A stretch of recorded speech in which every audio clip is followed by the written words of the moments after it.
दिसणारे व्यासपीठ, चंद्राप्रमाणे शीतल छाया देणारे गुरुजन आणि चांदण्याप्रमाणे चमकणाऱ्या माझ्या विद्यार्थी मित्रांनो, माझे नाव चेतन देवीदास भुये, इयत्ता 4थी, जिल्हा पंचायत प्राथमिक शाळा खेळकोम. सगळ्यांना माझा नमस्कार. मित्रांनो, माझे आवडते शास्त्रज्ञ डॉक्टर APJ अब्दुल कलाम यांनी म्हटलं होतं की स्वप्ने 3 असतात जी माणसाला झोपेत पडतात. स्वप्ने 3 असतात जी माणसाला झोपेत पडतात, तर स्वप्ने 3 असतात जी माणसाला झोपू देत नाही, जी माणसाला झोपू देत नाही. तर कोणताही स्वप्न उघड्या डोळ्यानं पाहावं. आज इथे माझे बरेच सहकारी सांगतील की मी डॉक्टर होणार, मी इंजिनियर होणार, मी वकील होणार, कोणी नेता होणार तर कोणी अभिनेता होणार. पण माझं स्वप्न मात्र त्यापेक्षा वेगळं आहे. ते म्हणजे चांगला माणूस होणे. होय, माझं स्वप्न आहे चांगला माणूस होणे, चांगला माणूस होणे. कारण आजकाल वाढत जाणाऱ्या महागाईपेक्षा कमी होत चाललेली माणुसकी हीच मोठी समस्या आहे. कमी होत चाललेली माणुसकी हीच मोठी समस्या आहे. स्वप्न म्हणजे प्रत्येकाच्या आयुष्याचा दृष्टिकोन, इच्छा, आकांक्षा व ध्येयाची वाट असते. स्वप्न मलाही स्वप्न पडतात, पण कल्पनेपेक्षा वास्तवातल्या ध्येयाचा मार्ग असतात माझी स्वप्न. मला कधी सचिन तेंडुलकर सारखं मैदान गाजवावेसे वाटते, तर कधी लता दीदी सारखं गोडगळ्याने गावेसे वाटते, तर कधी शस्त्र घेऊन देशाच्या रक्षणासाठी सैनिक व्हावेसे वाटते, तर कधी ज्ञान आणि संस्काराचा पूल बनून शिक्षकांच्या पवित्र कार्याला सज्ज व्हावेसे वाटते. वाटते मध्ये पंख लावली आभाळात उंच उंच जावे, वाटते मध्ये पंख लावली आभाळात उंच उंच जावे. उंचीवरच्या अद्भुत जगातून खाली डोकावून पाहावे, उंचीवरच्या अद्भुत जगातून खाली डोकावून पाहावे. खरंच आपण शिक्षण, संस्कार व करिअरची स्वप्न अक्षरशःच जगतो, ध्यासाने पूर्ण करतोही. पण नोकरी, घर, संस्कार हे तर आपल्या जीवनाच्या कर्तव्याचा भाग आहे. म्हणूनच मला त्यापेक्षा वेगळं स्वप्न दिसू लागलं. होय, माझे स्वप्न आहे चांगला माणूस बनण्याचे. होय, माझे स्वप्न आहे चांगला माणूस बनण्याचे. आपल्या सगळ्यांचं आयुष्य प्रचंड धकाधकीचं होत चाललं आहे. विज्ञान व तंत्रज्ञानाच्या युगात माणूस मानवतेला पारखा होत चालला आहे.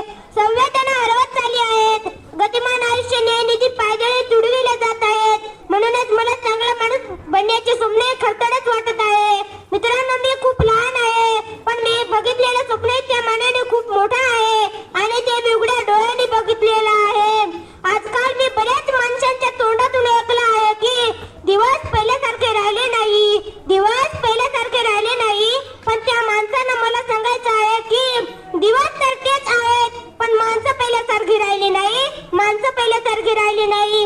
अगदी काल परवाची बातमी ऐकून मन सुन्न झालं. मुंबईमधील बेस्ट बसच्या अपघातामधील मृत्यू पावलेल्या महिलेच्या अंगावरील सोनं चढून नेलं. याला माणुसकी म्हणायची का? आजकाल डॉक्टर सुद्धा रुग्णाला ऑक्सिजनवर ठेवून कुटुंबाकडून पैसे उकळतात. इंजिनियरच्या भ्रष्टाचारामुळे कित्येक पूल कोसळून माणसाचा जीव गेला. वकील तर या गरीब माणसांना अन्याय मिळू देणारच नाही. सारखी तारीख पे तारीख, तारीख पे तारीख, तारीख पे तारीख. हे सगळं काय घडतं? ते चांगले डॉक्टर, इंजिनियर, वकील बनले तर खरी, पण चांगला माणूस नाही बनू शकले, चांगला माणूस नाही बनू शकले. म्हणूनच मला चांगला माणूस बनायचे आहे. कसं माणसाने माणसाची माणसासारखे वागावे तसं. म्हणूनच माझी बलस्थान, उणीवा यांचा समतोल साधत धैर्याने वाटचाल करायची आहे.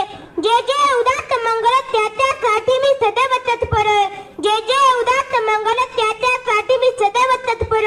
या उक्तीप्रमाणे मला माझ्या स्वप्नाला गवसणी घालायची आहे. पूज्य महात्मा गांधीजी, डॉक्टर APJ अब्दुल कलामांचे चरित्र व चारित्र्य मला सदैव प्रेरणा देते. श्रमाबद्दल आदर व मानवाबद्दल प्रेम या उक्ती व कृतीतून मला माझ्या स्वप्नाला घडत द्यायचे आहे. नोकरी व करिअरची स्वप्न तर मी साकार करेनच, पण माझे खरे स्वप्न गुलाबाच्या फुलासारखं जपायचे आहे की त्याचा सुगंध दरवत राहील सदैव.